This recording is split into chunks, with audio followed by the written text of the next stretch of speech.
An 18-year-old girl felt suddenly severely exhausted, so exhausted that her school counselors didn't just call her parents, they personally drove her to the emergency room and stayed by her side. Then they left, and 15 minutes after that, so did she. Except nobody knew where she went. No one could explain it. No one could trace it. She simply ceased to exist. 2 months of silence passed. Then investigators found something drifting in the ocean, a portion of her remains. And as horrifying as that wasn't even the disturbing part, because when the rest of her body was eventually discovered, in a location so shocking, so completely unexpected, that seasoned investigators were left speechless.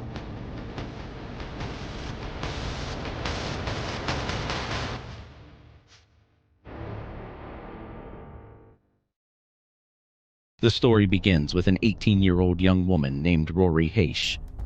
On that day, she was sitting inside a hospital emergency room, exhausted, overwhelmed, and in pain after taking drugs. Concerned for her safety, her school guidance counselors rushed to her side and personally escorted her to the hospital. For a brief moment, it seemed like she was safe.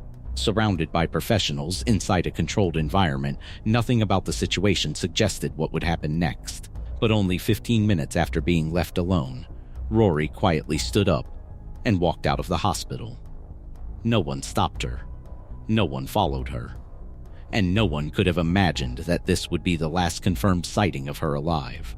From that moment forward, she vanished without a trace. The next day, concern quickly turned into panic. Her phone was off. She wasn't answering messages. Her mother and those close to her desperately tried to reach her, but there was nothing. By the end of the day, she was officially reported missing, and police began what would soon become a deeply complex investigation. Rory's life had not been easy. In her teenage years, she had struggled with addiction, eventually becoming dependent on methamphetamine.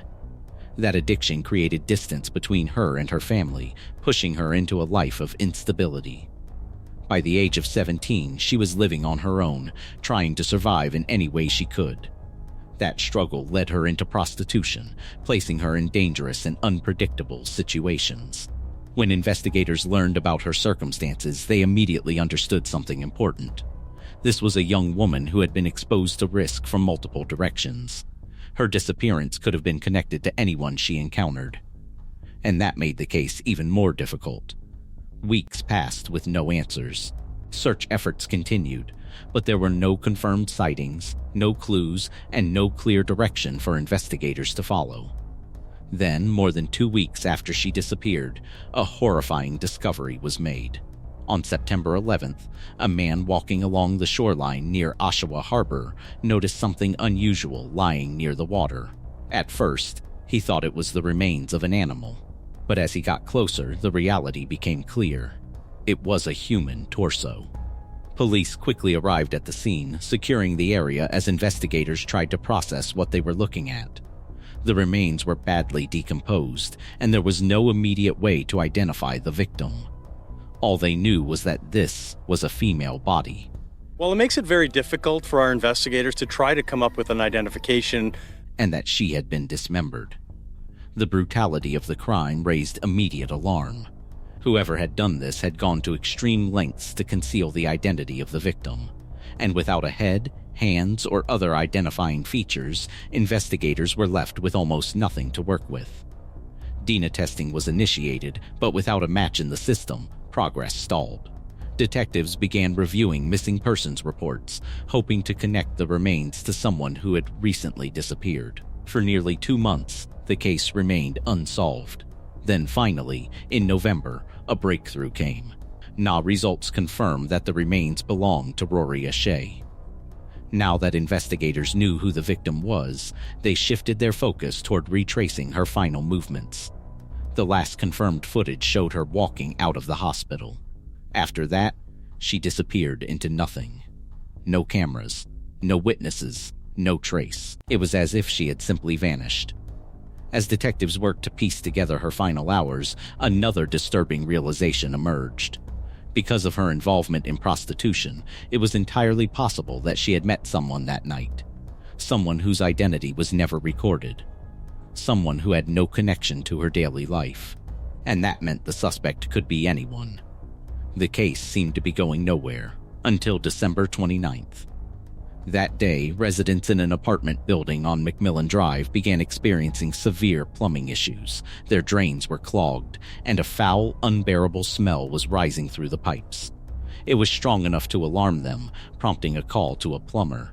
When the plumber arrived and began working on the system, he quickly realized something was very wrong. As he cleared the pipes, he began pulling out chunks of what appeared to be flesh. Not debris, not waste. Flesh. He worked for hours, removing more and more material, unable to clear the blockage. The deeper he went, the worse it became. Eventually, he stopped and called the police. Communications. Hi there, how are you? Good, you? Good, thanks. I'm a plumber and I'm on site for a job. We got we're snaking a drain, and we've been pulling back. We probably pulled back about 10 pounds, 15 pounds of it looks like flesh type of stuff, meat. And we started to snake, and we've been working at it for 3-4 hours now, right? Oh, okay. And we can't get it clear, but we keep pulling back chunks of whatever the hell it is. At first, the report sounded strange, confusing. But an officer was still dispatched to investigate. When that officer stepped inside the basement apartment connected to the blockage, he was immediately overwhelmed by the smell of decay. The apartment itself was in disarray, filled with garbage and clutter. But it was what the tenant said next that changed everything. Calmly, without hesitation, the man told the officer, "If you're looking for the rest of the body, it's in the freezer."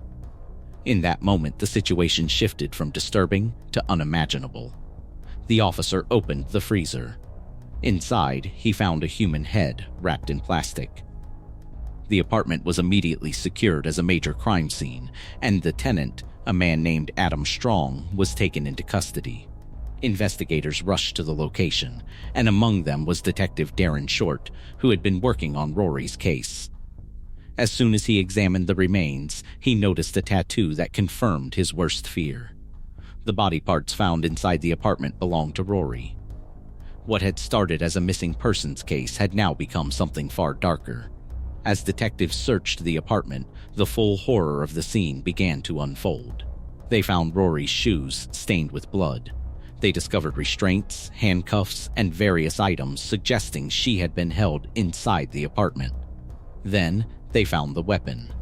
A specialized knife designed for cutting through flesh, with visible biological material still on the blade.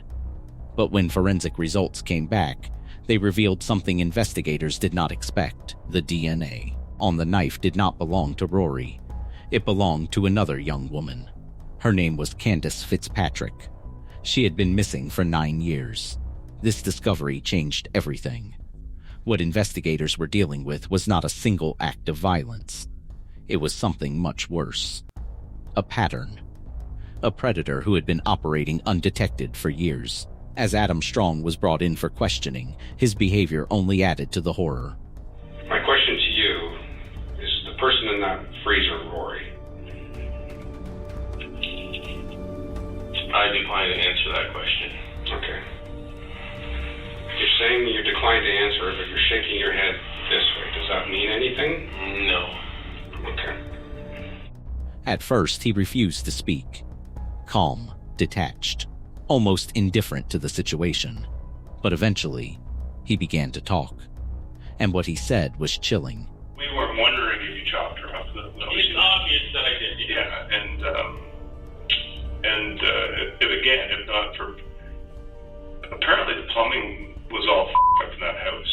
That aided in my capture and your capture. Yeah. It was all done in one evening. Oh, really? Oh, yeah. Like, this was all one piece, and then this was all one piece. I couldn't. Yeah. Really? Sorry, man. I don't remember. Really? Yeah. It wasn't important to me, man. She's definitely deceased. Yes. Yes. And you clearly said, yeah, I disposed of her. Yes. Yes. He admitted to dismembering Rory. Not with fear, not with regret, but with a disturbing sense of detachment, as if he were describing something ordinary. He even joked about the plumbing, saying it was the only reason he was caught. Investigators listened carefully, trying to extract as much information as possible. But Adam remained evasive when it came to the details that mattered most. He refused to explain how Rory ended up in his apartment or what exactly happened to her. As the investigation continued, a connection was finally uncovered. A photograph surfaced showing Rory and Adam together at a movie theater where he worked as a security guard. It was likely their first meeting. From there, investigators believe he may have encountered her again while she was working. And that's when everything went wrong. In court, prosecutors presented a chilling theory. They believed that Rory, like Candace before her, had been held inside the apartment. That the crimes were committed during violent encounters, supported by the restraints and evidence found inside. Adam's defense claimed something different, that he had not killed Rory, only disposed of her body. But the evidence told a different story. In 2021, the court reached its verdict. Adam Strong was found guilty of murder and sentenced to life in prison. He was also convicted in connection to Candace Fitzpatrick, bringing long-awaited closure to a case that had remained unsolved for nearly a decade. There was no question here in Oshawa today whether or not Adam Strong was guilty of killing 2 young women. The question was, what did his acts warrant, and whether or not there would be any closure for friends and family. But even after the trial, the story did not end. Inside prison, Adam became a target. His crimes and the identity of his victim made him one of the most hated inmates in the system. Threats against his life forced authorities to place him in protective isolation. The man who once showed no fear now lives in constant danger. And the apartment where it all happened remains a chilling reminder of the truth investigators uncovered that day. Because what they found inside wasn't just evidence of a crime. It was evidence of something far more disturbing. A place where lives were taken and hidden in the most unimaginable way. And it all came to light because of a clogged drain.